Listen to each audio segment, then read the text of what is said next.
war. War never changes.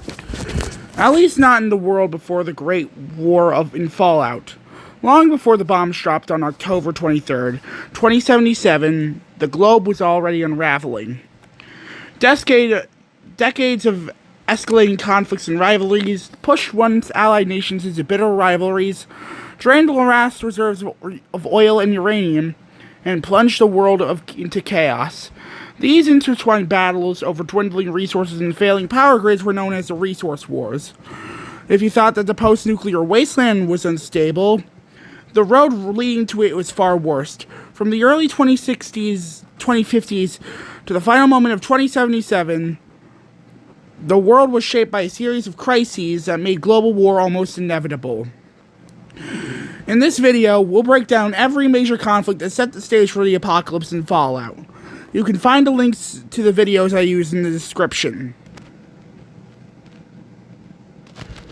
By the early 2050s, Texas's once mighty oil fields had run entirely dry, and Americans' hopes turned northward to the untapped resources in Alaska. But the nation still starving for energy, even that was enough. Desperate for the last remaining pools of black gold, the United States turned south towards Mexico and its still rich oil deposits. American officials pushed Mexico with increasingly unreasonable trade proposals, demanding access to their oil fields. When Mexico refused, the U.S. responded with crushing economic sanctions that isolated Mexico from foreign trade, resulting in instability threw the nation into turmoil. Exactly the opening the United States had been looking for. American forces crossed the border under a banner of a peacekeeping operation, though their true goal was far more strategic: seize Mexico's oil fields by force. The Mexican army resisted as best they could.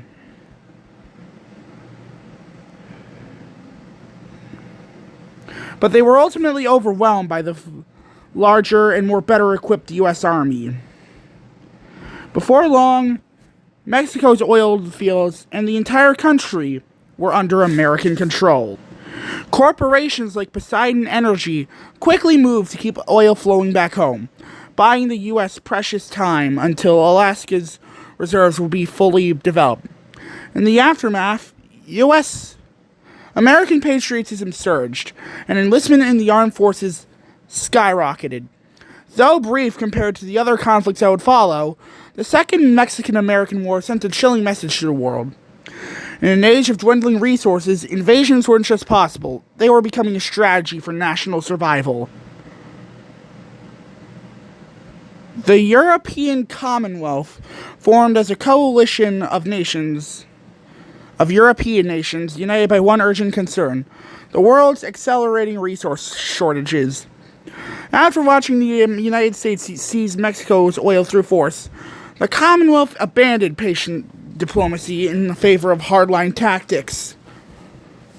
Tensions rose sharply when a bloc of Middle Eastern nations increased oil prices to support their struggling governments. For the Commonwealth, this was the final straw. In April 2052, Europe launched a full-scale invasion of the Middle East, beginning an 8-year-long conflict that reshaped both regions. The first year and a half saw constant clashes across the desert as the Commonwealth pushed deeper in pursuit of vital oil reserves. But in December 2053, the war took a darker turn. An unknown terrorist extremist group, likely backed by the Middle Eastern forces, detonated a nuclear device in Tel Aviv. In retaliation, the Commonwealth authorized nuclear strikes of its own.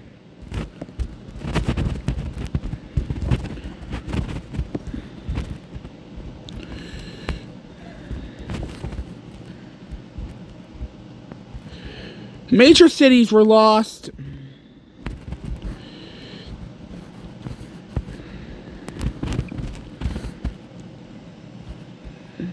Resources were drained, and by 2060, both sides were exhausted. Despite all the destruction, the war accomplished nothing for Europe.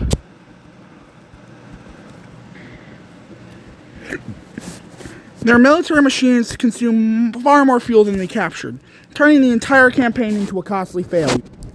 The aftermath was devastating. The European Commonwealth fractured under the pressure of internal disputes and collapsed entirely, with member nations splintering into isolated states.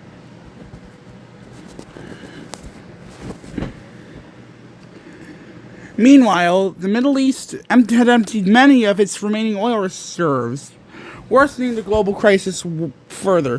From 2060 to 2063, the world entered one of its darkest periods. Fuel became too scarce to waste on civilian transport, leaving highways nearly empty. Nations struggled with rolling blackouts as they raced to build enough nuclear power plants to keep their people supplied with basic power. The world stood at the brink, and it was clear that worse was still coming. Unlike in our timeline, the Union of Soviet Socialist Republics and the Warsaw Pact never collapsed in 1991. In the world of fallout, the Soviet Union emerged as a global superpower right up until the Great War of October 23, 2077. Thanks to the vast oil reserves in Siberia, the USSR avoided the worst of the global energy crisis that crippled the United States and the European Commonwealth.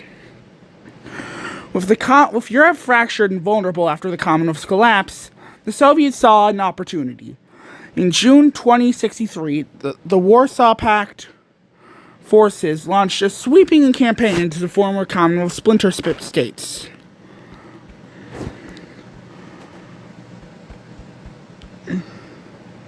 Officially, this invasion was framed as an effort to restore stability and quote-unquote liberate Europe under communism. In reality, it was a rapid expansion of Soviet influence across the continent.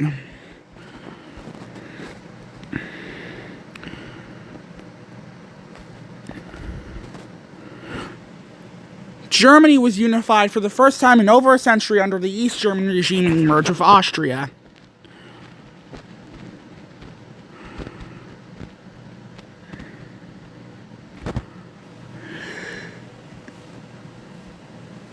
The fractured states of the Italian peninsula were consolidated into a single communist government.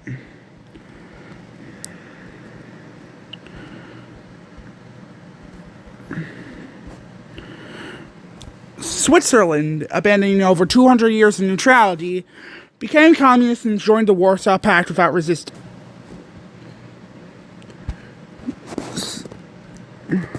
Soviet forces then surged through the Benelux region in a lightning-fast advance, reaching Paris by late 2064.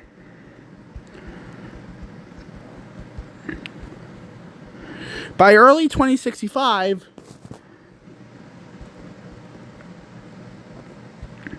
they had crossed into the Pyrenees and pushed into Iberia.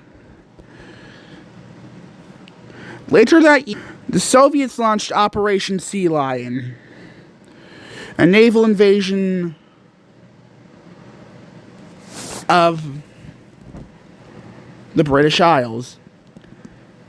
This invasion succeeded, and by early 2066, Britain had fallen under Soviet control. Greece held out for several more years in its mountainous terrain, but by the end of the decade, it too was forced to surrender.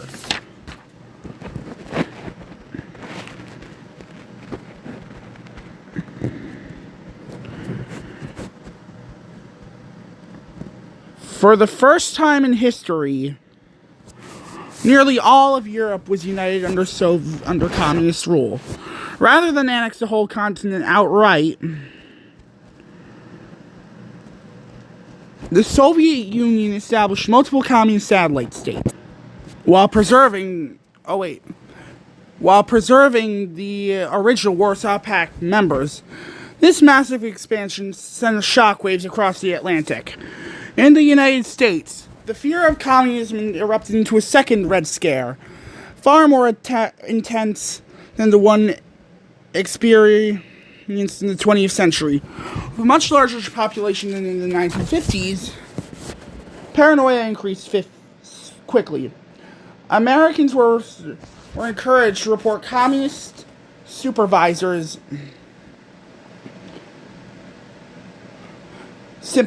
through government hotlines. Trust between neighbors, friends, and even families collapsed as accusations became common and often deadly serious.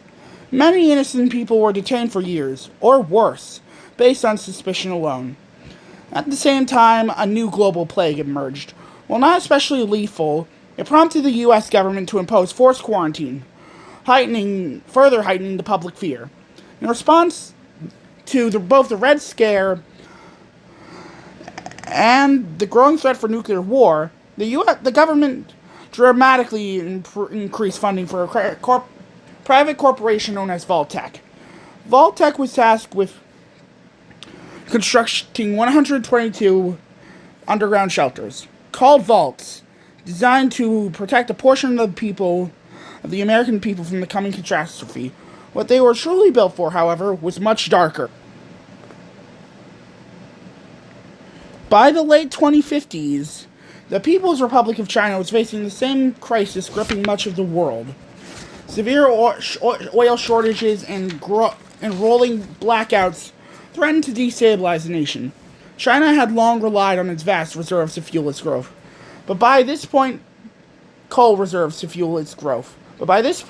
even those resources were nearly exhausted.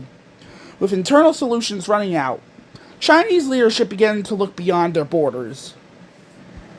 Taking inspiration from the Soviet Union's invasion of Europe, China launched its first major campaign in April 2016 to the nation with the invasion of Mongolia. The sparsely populated nation was quickly overwhelmed by superior numbers and equivalent of the Chinese military. By 2061, Mongolia had fallen, and its resources temporarily erased China's growing energy crisis. That relief did not last. Seeking further stability, China turned to North Korea. Already struggling and ideologically aligned, North Korea was formally annexed without resistance, becoming fully absorbed in the United States, into the Chinese state. China's ambitions then shifted southward. In July 2061, Chinese forces moved into Vietnam, Laos, Cambodia, and Thailand. Unlike earlier campaigns, these invasions met fierce resistance. Dense jungle terrain and effective guerrilla warfare slowly advanced, dragging the conflict into a long and costly stalemate. Despite major resistance, the region ultimately fell under Chinese control by July 2066.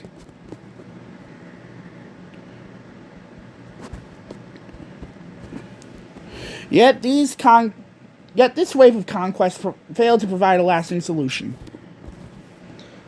China's problems persisted, and its leadership began looking across the Pacific towards the United States and their fusion technology as the next possible solution to a worsening crisis. Before we get on to the Sino-American War, if you're enjoying this new documentary style kind of video, consider subscribing. Now let's get to the moment you've all been waiting for.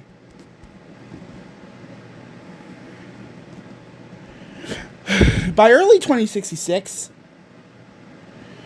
the United States had turned inward, sealing itself off from nearly all outside trade. America still controlled the Alaskan oil fields, one of the last major sources of petroleum on Earth, and the government understood just how valuable that resource had become. To make matters worse for the rest of the world, the United States soon unveiled a technological breakthrough: the first microfusion cells. This miracle technology, promised near limitless energy, and America had no intention of sharing it, especially not with its main rival, China.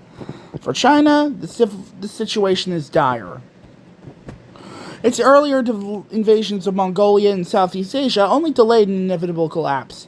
When the United States cut off trade entirely, China had a choice: accept decline or seize Alaska's oil by force. In December 2066, they chose war. Chinese forces launched a surprise invasion into Alaska, marking the beginning of the Sino-American War.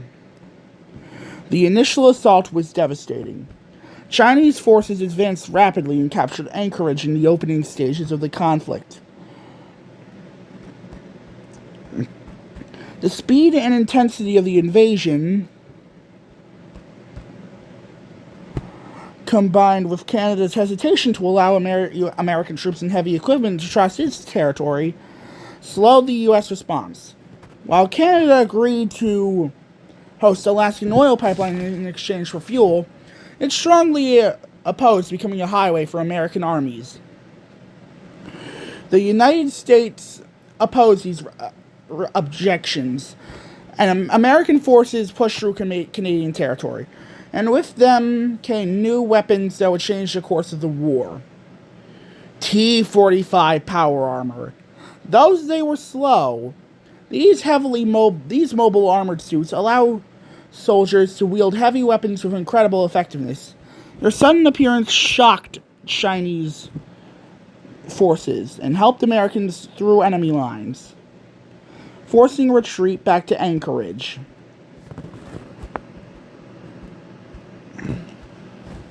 That advantage didn't last forever. Once the Chinese adapted using anti-armor weapons and artillery, the conflict settled into a grinding stalemate. Fighting extreme cold, both sides dug in. Trench warfare dominated the front, and for years, neither army could gain neither full ground. While China benefited from delaying its collapse by disrupting American oil supplies, the U.S. leaned heavily on its growing fusion technology to stay ahead. As Alaskan oil stopped flowing south, the United States tightened its grip over Canada, using the pipeline rivalries to extract resources and manpower. By 2069, Canada had effectively become a resource colony, fueling increasingly ambitious military research products, including advanced robotics. China responded by expanding its espionage efforts, flooding the United States with spies and saboteurs. This fueled paranoia back home. The ongoing Red Scare intensified, and suspicion fell heavily on Chinese-American communities. Millions were detained under the fear of espionage, with many innocent people suffering as a result. These actions marked some of the darkest moments in the war. Everything changed in 2076 with the development of the T-51 power armor, a perfected and far superior design. With it, American forces finally gained a decisive edge.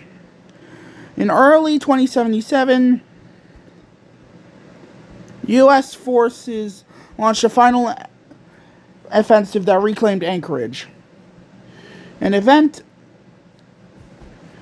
called remembered as the liberation of Anchorage. For the first time in years, the tide of the war had turned decisively in America's favor.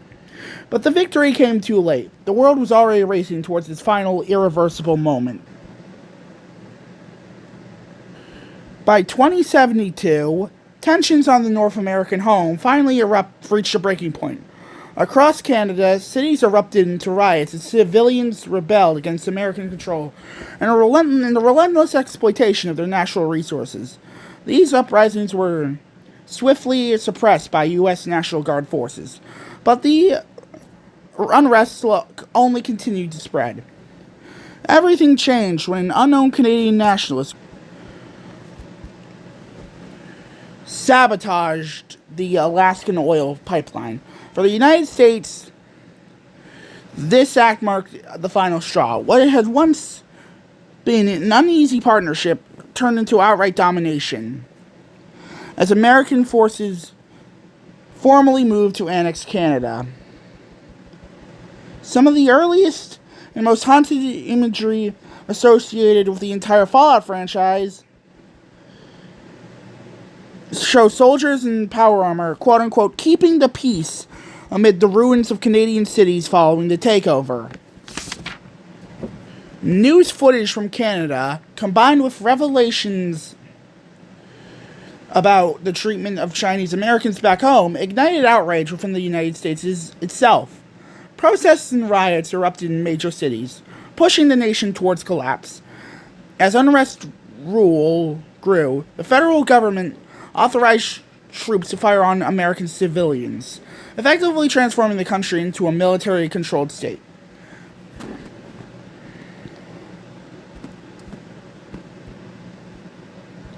Not every soldier obeyed. A small number chose to resist what they saw as the corruption of the federal government.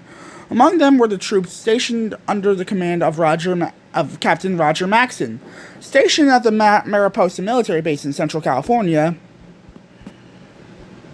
While they were deployed there, these soldiers uncovered evidence that the scientists they were guarding were conducting unethical experiments on innocent people. Horrified, Maxson and his friend and his men executed the scientists, seized control of the base, and declared complete independence from the United States. This act of defiance would have far-reaching consequences. In the years that followed, these renegade soldiers would form the Brotherhood of Steel, a faction devoted to preserving advanced technology and preventing humanity from repeating the same mistakes that led to nuclear annihilation. While the annexation of Canada may not be remembered as a traditional war, it stands as one of the clearest examples of the Fallout world's central truth. As resources vanished and fear took hold, nations turned on allies. Principles were abandoned, and survival came at any cost.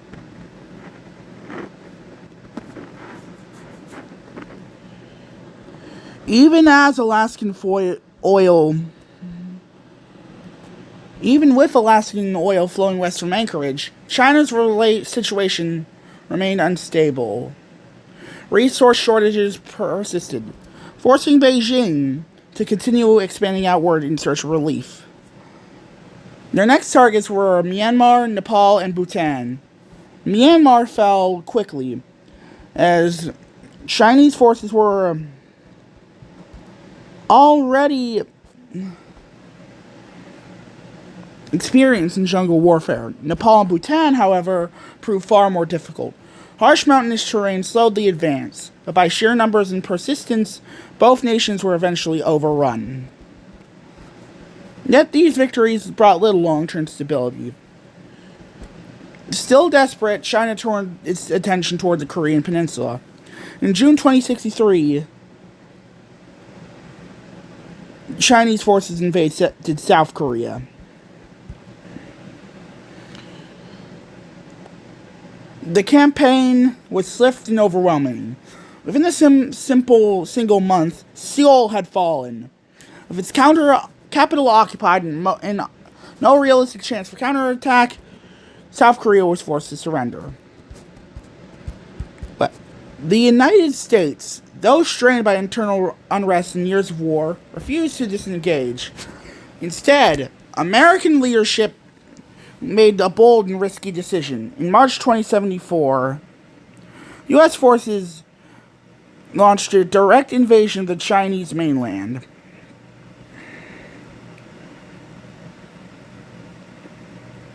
Hoping to relieve pressure on Alaska and end the war through shock and decisive action.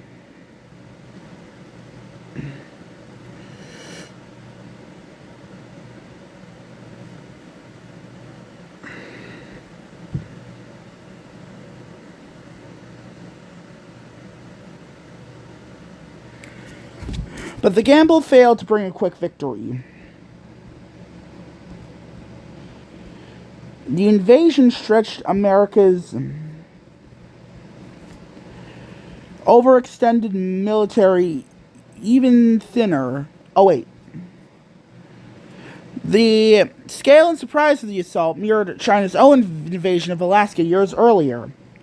But the gamble failed to bring a quick victory. With the invasion stretched America's already overextended military even thinner, fueling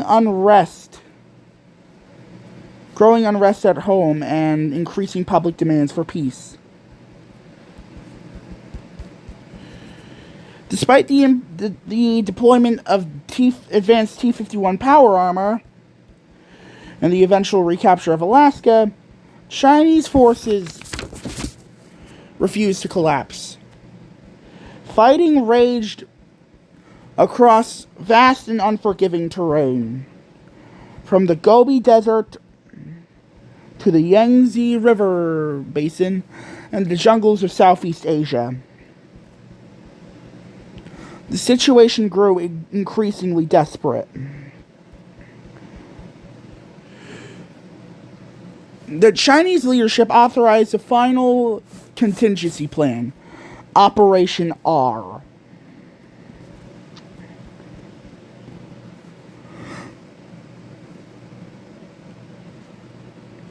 The directive was simple and terrifying.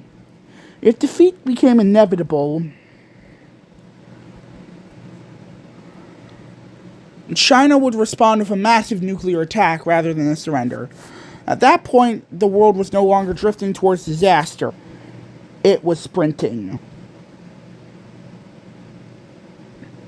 By early October 2077, American forces had pushed to the outskirts of Beijing. For China, this was the breaking point.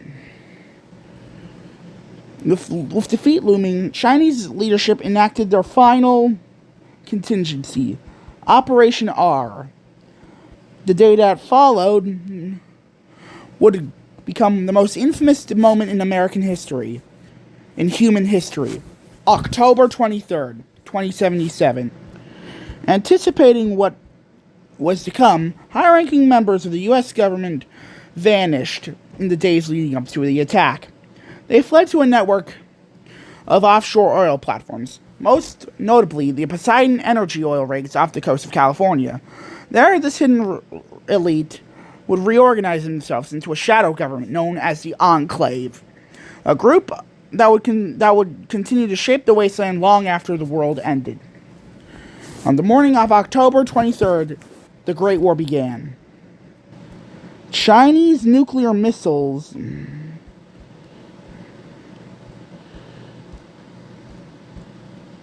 struck the United States in massive waves, targeting every major population and industrial center. The first impacts hit the West Coast, Los Angeles, San Francisco.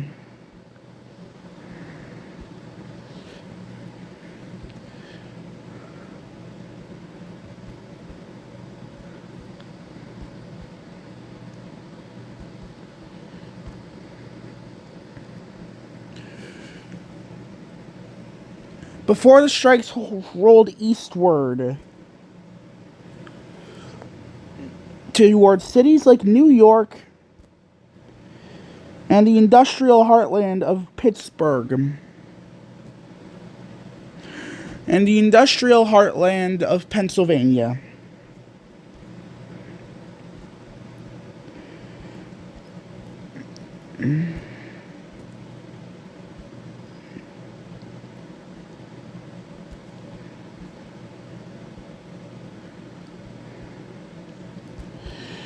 China believed that the devastation would force America to surrender. Instead, the United States retaliated. American missiles launched almost immediately, targeting major Chinese cities and installations.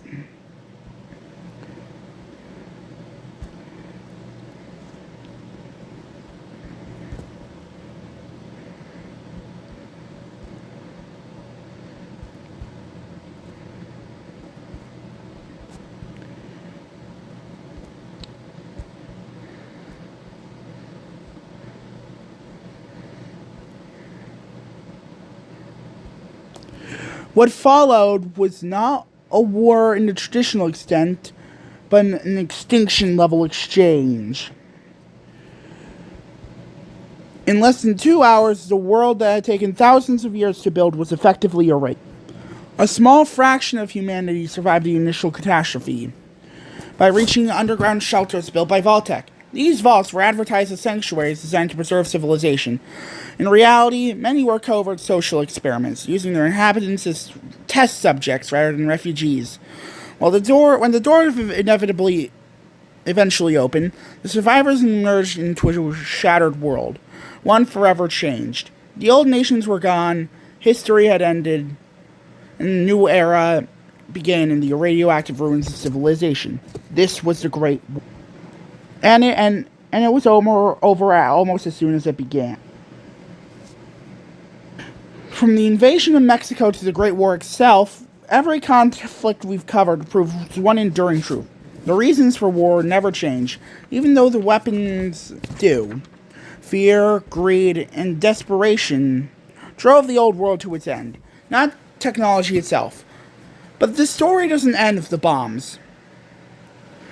What became of those who emerged from the vaults, stepping into a lost world reduced to ash? Would they try to rebuild what was lost, clinging to the memory of the old world, or would they forge something entirely new from the ruins? The answer depended on who survives, and the choices they make. Because in the wasteland that followed, one thing remained certain. War. War never changes.